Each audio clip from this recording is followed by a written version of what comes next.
ألا بذكر الله تطمئن القلوب.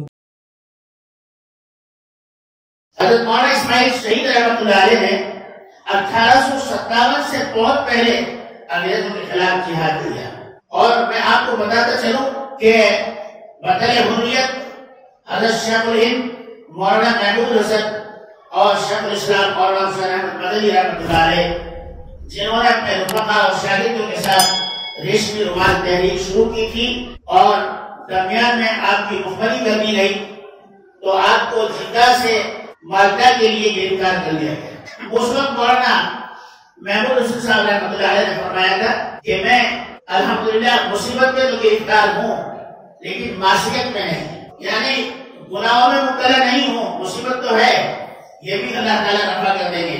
اور پھر ان حضرات کو اور جو ان کے ساتھ لوگ تھے ان کو لے جا کر مالٹا کی جیل میں بند کر دیا گیا۔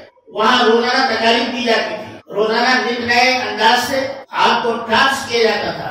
نہیں وہ کمزور تھے، بالکل ناگوا تھے۔ انگریز جیلر یہ کہا کرتا تھا کہ مولانا محمود حسن صرف تم اتنا سا کہہ دو اپنی زبان سے کہ میں انگریزوں کے خلاف نہیں ہوں، میں فرنگیوں کے خلاف نہیں ہوں، ہم تمہیں چھوڑ دیں گے، لکھواتے بھی نہیں، صرف اپنی زبان سے کہہ دو۔ مولانا فرمایا کرتے تھے ایسی زندگی اگر 1000 بھی مل جائے تو محمود حسن کبھی تمہارا نہیں ہو سکتا ہے جی۔ اور فرماتے میں اپنا نام اللہ کے دفتر میں لکھوا چکا ہوں، میں وہاں سے اپنا نام کٹوا کر تمہارے دفتر میں لکھوانا نہیں چاہتا۔ جب آپ کو لٹایا گیا، ڈاکٹر مختار احمد انصاری جو مجاہد آزادی تھے وہاں دریا گنج کے علاقے میں اس زمانے میں رہا کرتے تھے، تو ان کے گھر پر آپ کا انتقال ہوا۔ مولانا حسین احمد مدنی رحمۃ اللہ علیہ کلکتہ تھے، وہاں سے جلدی واپس آئے۔ جب آپ کو نہلانے کے لیے تختے پر لٹایا تو آپ کی کمر پر اتنا بھی گوشت نہیں تھا، صرف ہڈیاں ہی ہڈیاں نظر آ رہی تھی۔ لوگوں نے کہا یہ کیا ہے؟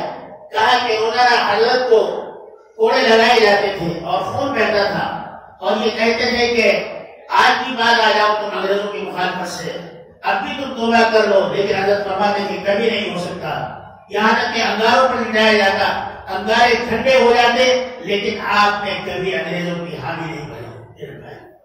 مسلمان تو وہ ہیں آج کہتے ہیں کہ تمہارا اس ملک میں حصہ نہیں، جب بڑا وقت گزشتہ میں تو خون ہم نے دیا، اب باہر آئی تو کہتے ہیں تمہارا کام نہیں۔ یہ کیسے ہو سکتا ہے؟ یہ کیسے ہو سکتا ہے؟ ہمارے آباء و اجداد نے قربانی دی، ہم نے اس کو اپنے خون سے سینچا ہے، اس ملک کا چپا چپا اور ذرہ ذرہ ہماری قربانیوں کی شہادت دے رہا ہے۔ ہم کبھی بھی اپنے حق سے دستبردار نہیں ہو سکتے۔ تو میرے بھائی اور بزرگوں، کسی شاعر نے کہا ہے کس کی جگہ بیاض وطن سے مٹاؤ گے، یعنی ہماری تاریخ، کس کی جگہ بیاض وطن سے مٹاؤ گے، ہر وقت پہ مہر و وفا کر چکے ہیں ہم، ہر وقت پہ مہر و وفا کر چکے ہیں ہم۔